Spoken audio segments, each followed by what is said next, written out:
ფინანსური მაქინაციებისა და გადასახადებისათვის თავის სარიდების გამო სამართალდამცველებმა სააქციო საზოგადოება Energy Invest-ის გენერალური დირექტორი და პრეზიდენტი გენო მალაზონია დააკავეს. მალაზონიას დაკავებასთან დაკავშირებით მთავარი პროკურატურა განცხადებას 1 საათში გააკეთებს.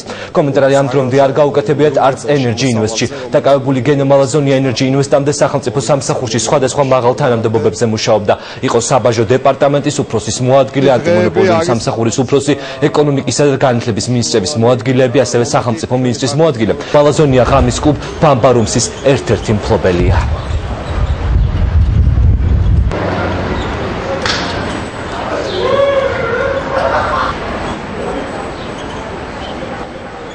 Energy Invest ამ კომპანიის ოფიციალური ვებგვერდის მონაცემებით საქართველოში მსხვილ საინვესტიციო კომპანიას წარმოადგენს, რომლის მიზანია საფინანსო რესურსების მოზიდვა და საინვესტიციო პროექტების განხორციელება. Energy Invest 2004 წელს დაფუძნდა და 2005 წელს რუსთავის აზოტი შეეძინა. 2006 წელს Energy Invest-მა გარდაბანში აერტურბინული ელექტროსადგურის მშენებლობა დაასრულა.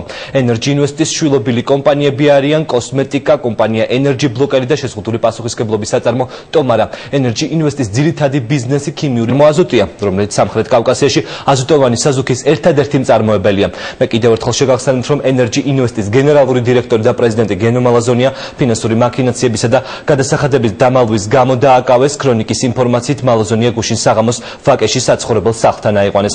მალაზონიას დაკავებაზე მთავარი პროკურატურა განცხადებას ცოტა ხანში გააკეთებს, რაც შეეხება Energy Invest, როგორც ქრონიკას კომპანიის საზოგადოებასთან ურთიერთობის სამსახურის უფროსმა განუმარტა, კომპანიის წარმომადგენლები განცხადებას მოგვიანებით გააკეთებენ.